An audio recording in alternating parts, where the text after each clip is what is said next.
Hiljuti rääkis Elon Musk meile saladuse, miks ta on poliitikas nii aktiivselt sees, miks ta ostis X-i. Ja see on üllatav, sest kui mõelda sellele tehnoloogia geeniusele, mehele, kes on teeninud miljardeid, kes muudab meie maailma nagu SpaceX ja Teslaga ja nii edasi, siis poliitika on tõesti ootamatu pööre. Aga põhjus, miks ta sellega liitus, on tema nüüdseks võõrdunud tütar.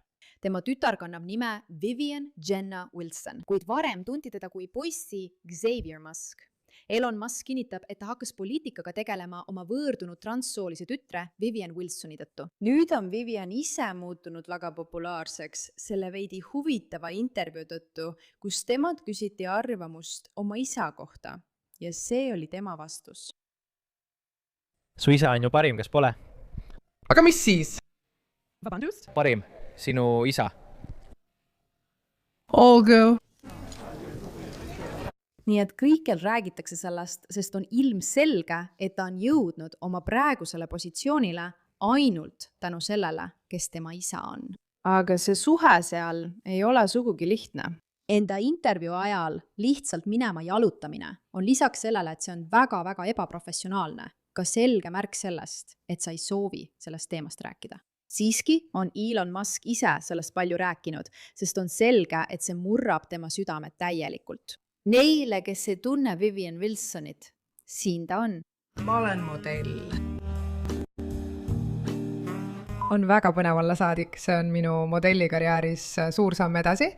Selle võimaluse on mulle andnud Rihanna. Ta on ikooniline ja bränd on tõesti lahe. Oleme palju rääkinud sellest, kuidas brändid kasutavad kogu aeg poliitilisi agendad, mistõttu ongi modellid, kes ei ole ilusad. Ja on selge, et Rihanna valis Viviani osaliselt tema välimuse tõttu, aga ka sellepärast, et ta on isiksus, kes on väga püüdnud võidelda kõige vastu, mille eest tema isa, kummaline isa, seisab, võitleb ja millesse usub. Ma mõtlen, siin on video, kus Vivian esineb ICE-vastasel drag-etendusel, et koguda raha ebaseaduslike immigrantide õigusabikulude katteks, mille postitas Olli London.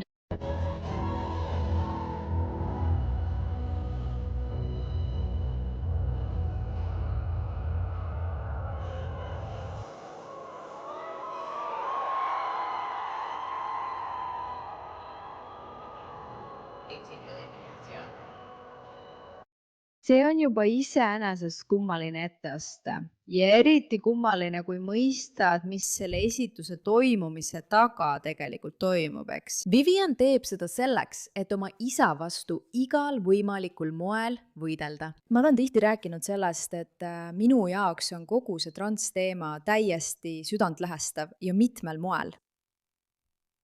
Mureed tekitav. See räägib meie kultuurist, see räägib meie ühiskonnast. Muide, tere tulemast saatesse The Pushback. Mina olen Meira Ka, teie saatejuht. Kindlasti vajutage tellimisnuppu, et seda videot levitada ja inimestele teada anda, sest me seisame hullumeelsuse vastu.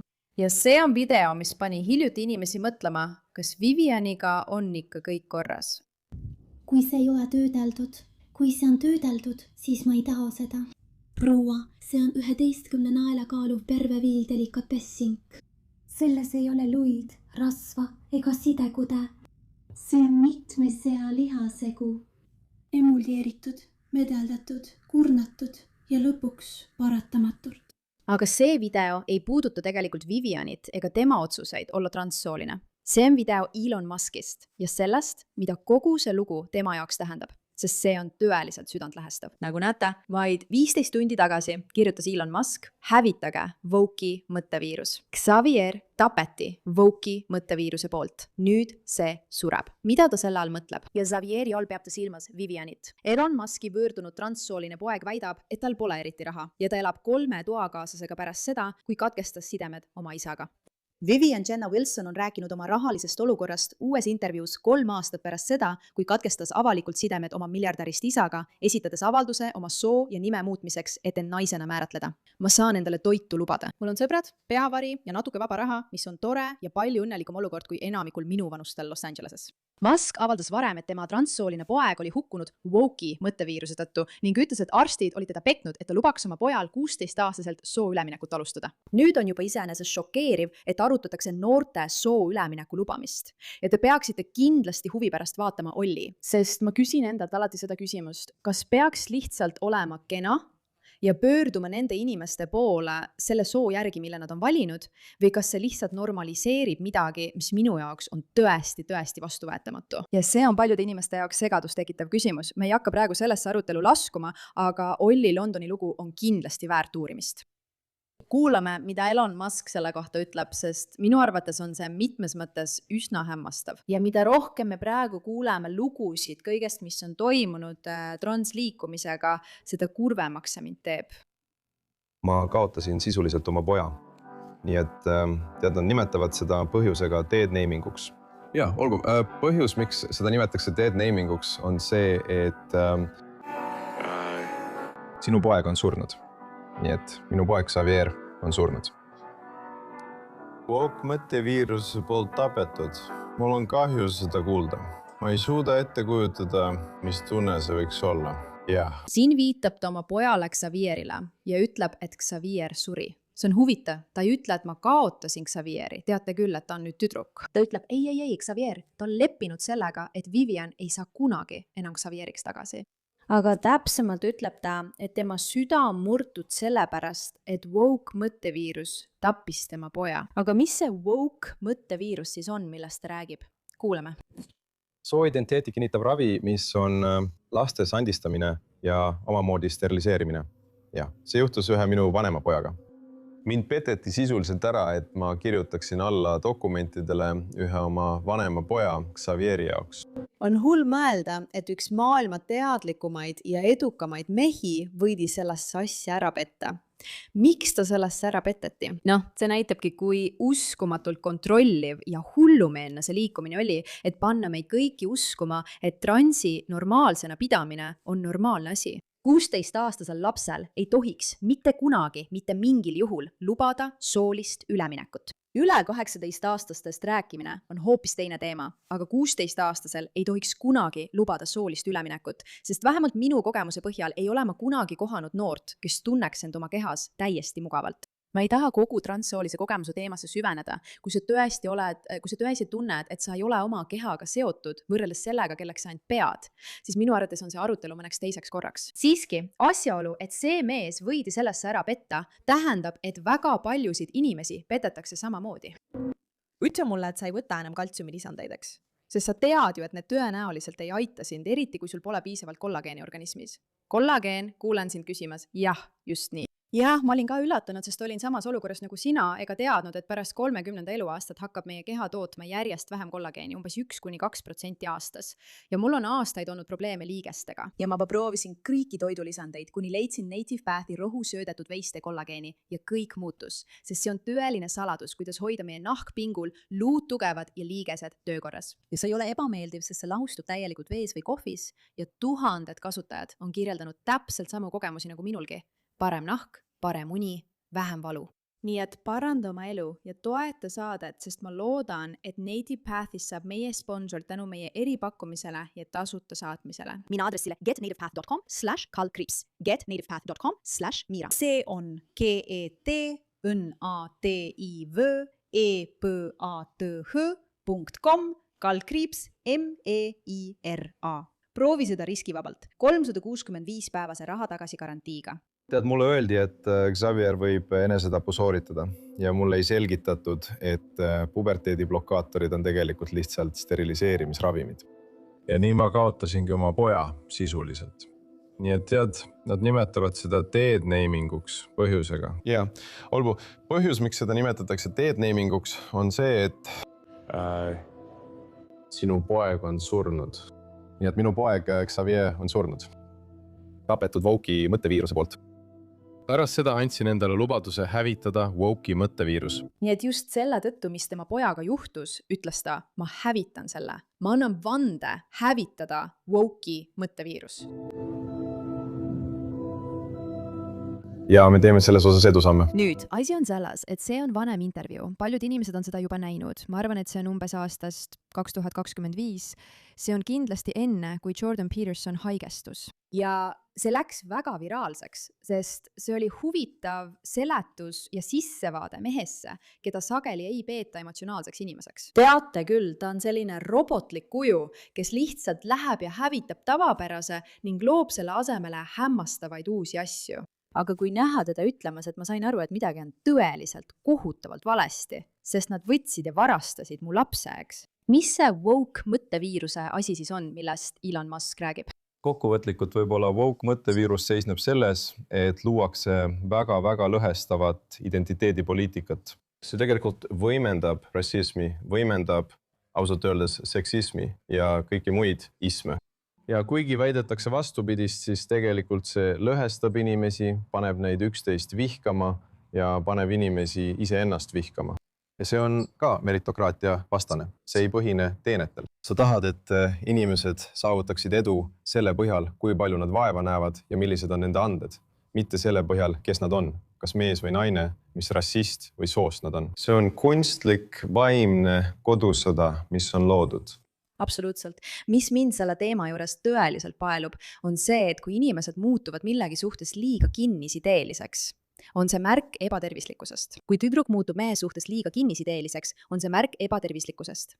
Kui mees muutub raha suhtes liiga kinnisideeliseks, on see märk ebatervislikkusest. Kui inimene muutub liiga kinnisideeliseks mõne poliitiku suhtes, olgu see siis vihkamine või armastus, on selles midagi ebatervislikku. Ja kui inimene muutub kinnisideeliseks soost üle kõige muu, on see ebatervislik. Ja ühiskonnana oleme justkui normaliseerinud ebatervislikkuse kui aktivismi märgi. See ei ole aktivismi märk, kui sa ei suuda millelegi muule mõelda peale vihkamise. Teatud grupi vihkamine või armastamine või kinnisidee mingi kindla asja suhtes, näiteks kuidas sinu soole viidatakse või kuidas inimesed võtavad erinevaid poliitilisi vaateid või kogu see kinnisidee, see äärmuslikkus, mille oleme oma ühiskonnas lihtsalt normaliseerinud. Midagi on selles valesti. Sa peaksid palkama kedagi nende oskuste põhjal, mitte selle kinnisidee tõttu, et nende sugu, religioon või rass oleks just see õige sugu, religioon või rass. Minu jaoks on see ebatervislik. Alati on olnud ja jääbki nii ja see woke mõtteviirus on seda ebatervislikkust lausa tähistanud. Muuda see soo kinnisidee kõige keskpunktiks. Kõik peab olema seotud õigustega. Tead, on palju erinevaid inimesi, kellel on erinevad vajadused ja mitte iga väiksem vähemusgrupp ei nõua, et igal pool oleks neile sobivad tualetid, aga transliikumine on seda teinud. Kõik on tehtud transi teemaks, kuigi mul endalgi on tegelikult mõned transsoolised sõbrad, naljakas, huvitaval kombel. Kas ma nõustun nende filosoofiate ja eluliste otsustega? Kindlasti mitte. Kas ma olen seda öelnud? Jah, ja ma ütlen seda ka edaspidi, sest ma ei arva, et see on tervislik. Ja ma olen valmis tunnistama, et minu jaoks on kogu transliikumises teatav vaimse ebatervise tase. Aga selle peale surumine väikestele lastele ja selle täieliku normina nägemine sellisel määral, et ühiskond tunneb vajadust vanematele meditsiiniliste protseduuride kohta valetada, ühiskonnale valetada ja panna inimestele nii palju survet, et ainus, millest nad hoolivad, on olla soo jaatavad. Kõik peavad oma asesõnu muutma, et sobituda väikese inimrühmaga, kes pooldab teistsuguste asesõnade kasutamist.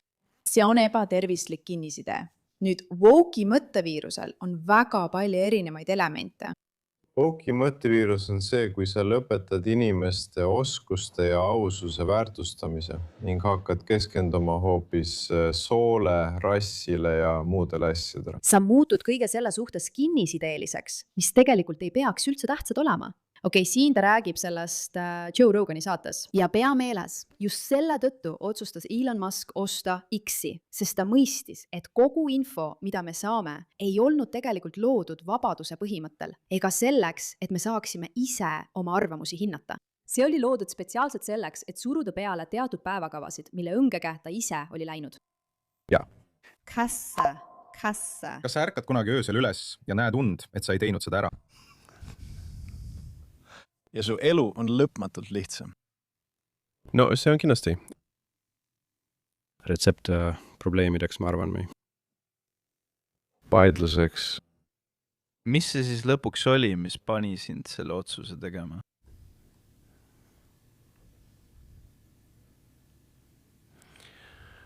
Ma mõtlen, see võib kõlada veidi melodramaatiliselt, aga ma muretsesin, et sellel on ühiskonnale söövitav mõju.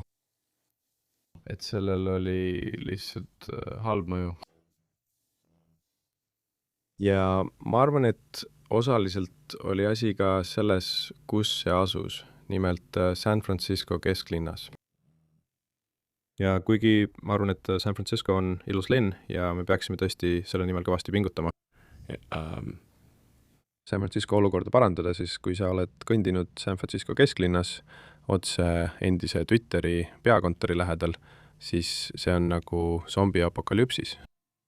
Ma mõtlen, see on karm. Kas sa oled selles piirkonnas käinud? Viimasel ajal mitte, ei. Ma olen kuulnud. See on hullumeelne. Ma olen kuulnud, et see on hullumeelne. Ma olen kuulnud, et sa ei suuda seda uskuda enne, kui sa ise sinna lähed. Sa ei suuda seda uskuda enne, kui sa sinna lähed. Nii et nüüd pead sa küsima, milline filosoofia viis sellise tulemuseni. Ja seda filosoofiat erastati maale. Nii et tead, filosoofia, mis tavaliselt oleks üsna nišilik ja geograafiliselt piiratud, nii et selle mõju oleks piiratud, oli sisuliselt muudetud inforelvaks. Kui huvitav on öelda, et kui sa vaatad lihtsalt San Franciscot, siis näed, kui uskumatult problemaatiline see kõik on. Ja lõpetuseks arvan ma, et on oluline anda sõna mõnele transsoolisele inimesele, kes on kogenud, mida see tegelikult tähendab, kui satud selle süsteemi alla. Sest erinevalt Vivianist, kes on selgelt oma arvamuses kindel, et see on tema jaoks ainus viis edasi liikuda ja ta peab võitlema oma isa kurjuse vastu, siis kui sa vaatad neid kahte, vaatad Eloni ja näed, et ta tõesti mõtleb seda, et ta on sellest täiesti ja täielikult murtud. Ta ei ole ainus lapsevanem ega ainus laps, kes selle tõttu kannatab. Ja ma arvan, et see naine on uskumatult julge, lihtne. Väide, mis püüab õigustada laste üleminekut on, kas lase oma tütrel üleminek teha või matada maha. See on vale, mida minu vanematele räägiti ja iga end transina määratleva lapse vanemale, keda ma tean, räägiti sama asja. Las ma ütlen seda veel kord. Kogu transsoolisuse alus seisneb selles, et kui ma ei tee üleminekut, siis ma võtan endalt elu. Kuid siin ma olen täna. Mida neile ei öeldud, oli see, et minu soo muutmise proovimine hävitaks minu vaimse tervise. Või mis veelgi tähtsam, et meil oli olemas palju tervislikum valik. Öelda sellele kõigele ei ja julgustada mind ennast tõeliselt aktsepteerima. Selle asemele taustada mu vanemate kaitseinstinkti, panid arstid mind keemilisele kastreerimisravimile, et peatada minu puberteet, millele järgnesid suured testosterooni annused, et esile kutsuda võlts meessoost puberteet. Ja 15-aastaselt eemaldati mul rinnad. Mul tehti topelt mastoektoomia ajal, kui ma olin alles arenemas. Ja kirurg kinnitas mulle, et mu rinnad olid täiesti terved. Ma polnud isegi oma esimest suudlust saanud ega autoga sõitmist harjutanud enne seda. Kuidas nad said võtta mult osa minu naiselikkusest enne, kui ma olin piisavalt vana, et end naiseks nimetada? Rahu ja enesega leppimine, mida mulle lubati, ei tulnudki kunagi. Ma olen nüüd peaaegu 22 aastat vana. Mul ei ole rindu, sest need asendati armidega. Kuidas sa said võtta mult minu naiselikkuse enne, kui ma üldse naiseks sain? Ma arvan, et see ongi see, mille vastu me tegelikult võitleme. Jällegi, kui sa oled trans ja õnnelik, siis anna minna. Kas ma arvan, et sa tegid õigeid eluotsuseid? Kindlasti mitte. Kas ma arvan, et sa oled tegelikult õnnelik? Mitte eriti. Aga mõelda, et seda on meie ühiskonnas surutud normiks ja et on inimesi, kes selle vastu võitlevad. Kas ma nõustun kõige sellega, mida Elon Musk teeb? Kindlasti mitte. Aga kas ma arvan, et tal on siin täiesti õigus? Et ta kaotas oma poja millelegi täiesti hullumeelsele ja tal on kohustus proovida vastu võidelda. Absoluutselt. Ja ma arvan, et meil kõigil on see kohustus ja just sellepärast ongi pushback olemas. Aitäh, et sellele teemale tähelepanu pöörasite.